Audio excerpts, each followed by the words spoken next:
Hello जय हिंद दोस्तों। मैं आशा करता हूं आप लोग बहुत अच्छी तरह से तैयारी कर रहे होंगे। बहुत ही जल्द क्लास 10 बोर्ड का एग्जाम होने वाला है, इसलिए मैंने सोचा कि हर एक एक चैप्टर से इंपॉर्टेंट क्वेश्चन करवाऊंगा जिससे आपका हेल्प हो। ठीक है, तो मैं आज चैप्टर 1 से स्टार्ट करता हूं। जो जो इंपॉर्टेंट क्वेश्चन है, जैसे मैं पहला क्वेश्चन लिया हूं, √2 एक अपरिमेय संख्या है। ठीक है, इसको प्रूफ कैसे करते हैं हम लोग, उसको हम अभी जानेंगे। आइए तो हम जानते हैं कि √2 एक अपरिमेय संख्या है। चलिए कैसे, देखिए हम लोग ऐसे जानते हैं कि √2 क्या है, ये इरेशनल नंबर है। 9 10 में पढ़ा था, लेकिन यहाँ हमको क्या करना है, प्रूफ करना है। ठीक है, इसको अपरिमेय संख्या क्या बोलते हैं, इरेशनल नंबर। ठीक है, अब आते हैं हम लोग, तो इसको प्रूफ करने के लिए हम इसका विपरीत मानेंगे। क्या मानेंगे, विपरीत। जैसे क्या लिखे हम इसके विपरीत यह मान ले कि √2 एक परिमेय संख्या है। यहाँ अपरिमेय संख्या, लेकिन हम क्या मान रहे हैं, ये एक परिमेय संख्या। अगर परिमेय संख्या हो तो p/q को फॉर्म में लिख सकते हैं ना। जैसे देखिए यहाँ पे 4/6 है, ये मेरा क्या है, ये मेरा रेशनल नंबर है। लेकिन अगर शॉर्टेस्ट फॉर्म में इसको कर दिया जाए, जैसे इसको कटेगा ना 2 से 2 3 6, अब जो भी शॉर्टेस्ट फॉर्म होगा ये हमेशा क्या होगा, इसका कॉमन सिर्फ 1 ही होगा, दोनों का कॉमन 1 होगा। मतलब इसका एचसीएफ क्या होगा, 2 और 3 का अगर एचसीएफ लेते हैं तो क्या होगा, 1 होगा। क्या होगा, एचसीएफ 1 होगा, मतलब ये कोप्राइम नंबर होगा।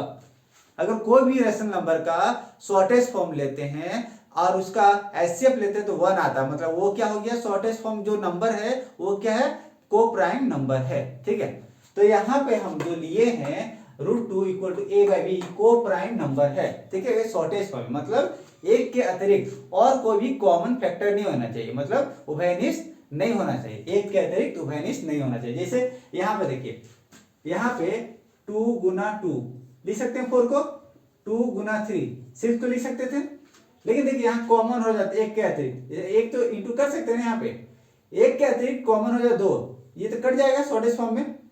एक के अतिरिक्त और भी कोई कॉमन नहीं होना चाहिए, उसी को क्या बोलते हैं हम लोग, कोप्राइम। ठीक है, तो रेशनल में क्या होना चाहिए, शॉर्टेस्ट फॉर्म लिखे हैं कोप्राइम नंबर। ए भी क्या है, यहां भी लिखे हैं, जहां ए और बी एक सहभाज्य संख्या है। ठीक है, कोप्राइम नंबर है, मतलब शॉर्टेस्ट फॉर्म में रेशनल नंबर को लिखे हैं।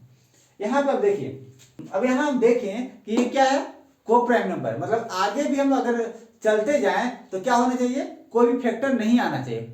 ठीक है, अगर कोई फैक्टर एक के अतिरिक्त नहीं आएगा तभी ना उसको रेशनल नंबर बोलेंगे। लेकिन यहां पर आगे देखते हैं कि क्या होता है।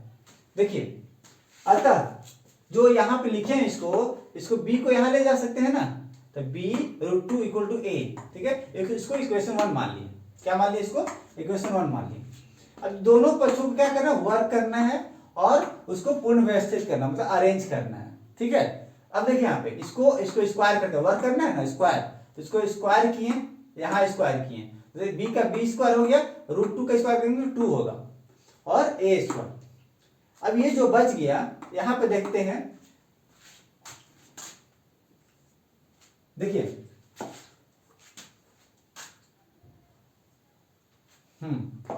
अब यहां पे देखिए 2 है, यहां पे है ना, तो 2 क्या करेगा, डिवाइड करेंगे a² को। एक थ्योरम बोलता है मेरा, 2 अगर डिवाइड करते a² को, तो जो 2 है डिवाइड करेंगे a को भी। तो यहां लिखे हैं वही 2 से विभाजित है, तो क्या होगा, पर मैं क्या बोलता है कि जो 2 है a को भी विभाजित करेगा। अतः हम जो a लिखे हैं, अगर a को डिवाइड करेगा तो a इवन होना चाहिए ना। यहाँ 2 से अगर कटना चाहेगा तो क्या होगा, ये इवन होगा, मतलब उसको इवन का फॉर्म में लिखेंगे। तो इवन का फॉर्म में लिखने के लिए क्या बोलेंगे, 2 का मल्टीपल में लिखेंगे, तभी हम इवन लिख सकते हैं। इसलिए हम मान लेते हैं a = 2 और c। ठीक है, कोई टर्म मान लिए 2 के साथ कुछ भी मल्टीप्लाई हो सकता है, तो वो इवन ही होगा। अगर 2 से कुछ भी मल्टीप्लाई हो रहा है तो ये इवन ही होगा।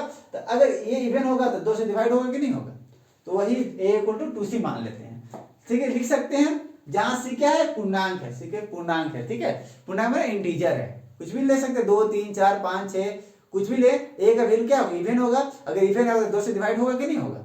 ठीक है, यहां तक समझे। आइए अब आगे चलते हैं, चलिए अब आगे देखते हैं।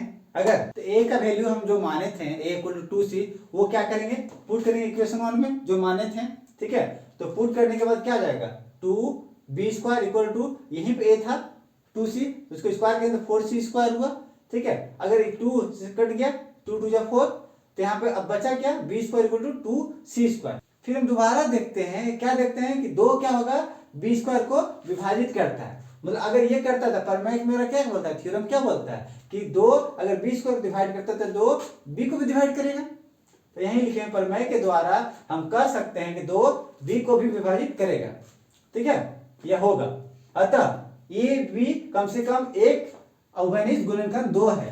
तो यहाँ पे जितना भी अभी तक देख रहे हैं हम लोग, क्या हो जा रहा है कि एक अतिरिक्त गुणनखंड है ना, 2 अतिरिक्त गुणनखंड है। और हम बोले कि अगर परिमेय संख्या लेते हैं तो एक अतिरिक्त और कोई भी उभयनिष्ठ नहीं होना चाहिए, मतलब कॉमन नहीं होना चाहिए। ठीक है, लेकिन यहाँ पे जितना बार भी प्रमेय के अनुसार देख रहे हैं, एक ना एक क्या मिल जा रहा है, उभयनिष्ठ मिल जा रहा है।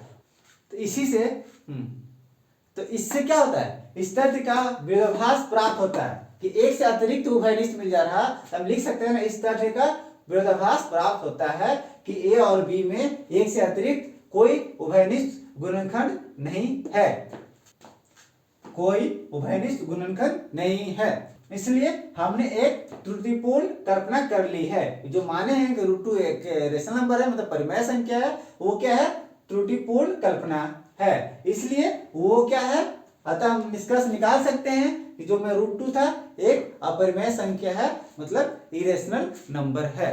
ठीक है, ये समझे।